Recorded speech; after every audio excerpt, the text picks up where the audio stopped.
Sleep. We all need it, and probably more of it. So how exactly would I feel if I stayed up all night and tried to run the next day? There's only one way to find out. So it is currently 8 a.m. on Tuesday, and we're not going to be sleeping for the full next 24 hours. Remember how in high school or college you would stay up all night studying for that math test or writing that essay, and the next day you would feel super groggy and not at your full 100%? Well, I want to see how not sleeping for a full 24 hours is going to be affecting my running performance the next day when I try to go for a run. No coffee today with breakfast, unfortunately. No caffeine stimulants of any kind, anything that could help me stay awake for the next 24 hours. So maybe play a little pickleball down at the courts by my old high school. I have a poker session with the boys later tonight. We usually play till around 12:30 or 1, so that should help me stay up until then. But from that 1 a.m. to 8 a.m., those last 7 hours, that's probably going to be the hardest part, the most grindy part, staying up until 8 a.m. so I can go for my run tomorrow. But gonna get this breakfast down, and yeah, we have 23 hours and 30 minutes to go. Let's do it.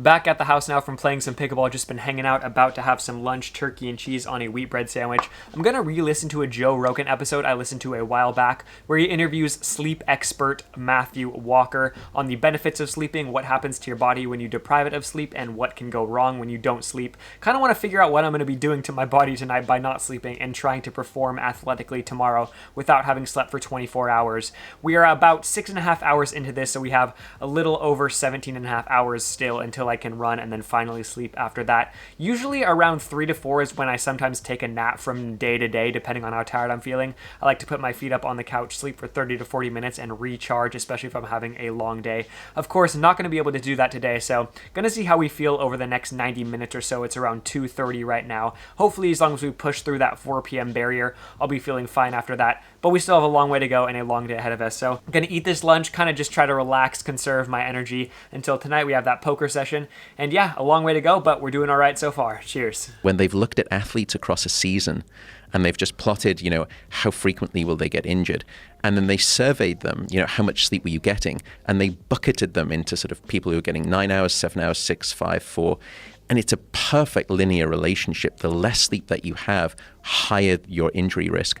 So people getting 9 hours versus 5 hours, there was almost a 60% increase in probability of injury risk during a season. So if you just get someone on a stability ball, and sort of just dose them down with sleep, 8 hours, 5 hours, 3 hours, and just notice how those stability muscles help you balance, just the basic act of balance, that deteriorates dramatically. No wonder you're getting more injury risk. Totally makes sense. All right, so just like I had thought, that 4 to 5 p.m. feeling was definitely hard to get through. I was feeling very tired. I was lying down on the couch, which was probably not a great idea. I was watching first round of the U.S. Open tennis, Rafa Nadal play, and my eyes started to feel a little bit heavy there at one point. Luckily, I fought the urge, and once 5:30 or so rolled around, I felt much better. I'm not sure why that is, but you just get that afternoon tired feeling, you know what I mean?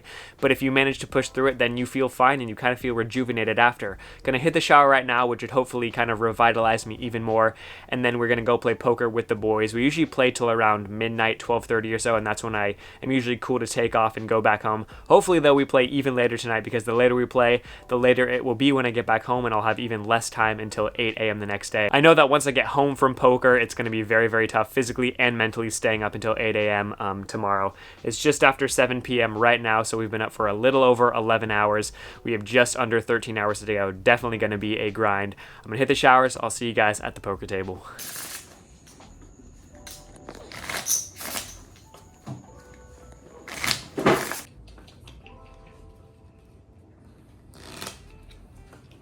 We are finally back home from poker. It is currently 2:32 in the morning. We've been up for a little over 18.5 hours, only 5.5 hours to go until I can finally go for my run at 8 a.m. I'm feeling very, very tired and just, exhausted like I thought I would, but I've worked way too hard staying up and not sleeping a wink this entire day. So I can already tell this run at 8 a.m. is not going to be a good one. It's not going to be easy, and I'm not going to feel well rested at all, obviously.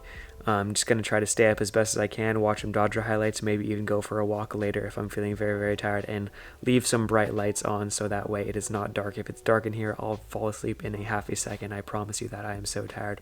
But yeah, this has been so far an interesting and fun experiment. Also, I didn't lose too much money in poker earlier tonight at this session, so that was good.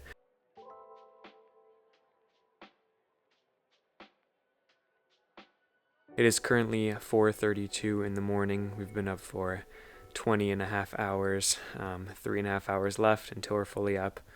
So tired, can't wait for this to be over. Very, very hard to try to stay awake, but we're almost there, pushing through it. 3.5 more hours. I'm probably just gonna watch a movie right now on Netflix to finish it off till I, hit 8 a.m. and we'll be ready to run soon. Almost there. 6:48. We have just a little over an hour. I don't know. Can you tell I'm really tired? My eyes are feeling so heavy. Oh, but I'm kind of starting to feel like the finish line is nearby, which is nice. So we're gonna suit up for our run in probably like 40 minutes or so and just hang out. Literally just been hanging out on the couch pretty much all night, with a bright light on me to keep me up. We only have an hour left. An hour and 10 minutes left, and then we are off for our run. Yeah,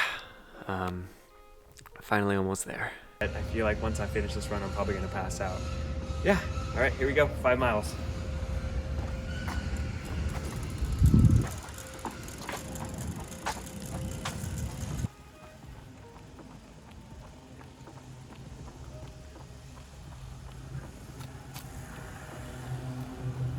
So during this run, I felt like crap, and not just one of those days where you don't feel as good as you should and the run drags on a little longer than usual. I felt awful. My legs were cramping up. I had this weird tingling sensation almost the entire time during my run. Mentally, I just felt really hazy as well. Couldn't really collect my thoughts like I usually do on my runs. Overall, as far as an easy pace 5-miler goes, this was probably one of the worst that I can remember. Almost felt like that second day of the David Goggins 4x4x48 challenge when you're 10 legs in and feeling terrible because you haven't slept more than 2 hours at a time in 2 days. Yeah, that's how I felt, but slightly worse. Okay, 5 miles said and done. I gotta use the bathroom. I'll see you guys inside after. So we are back from the run now. It is actually quite a bit later. I legitimately passed out on the living room floor after that run. No shower, no nothing. I was exhausted. I think I fell asleep for probably 2.5, 3 hours.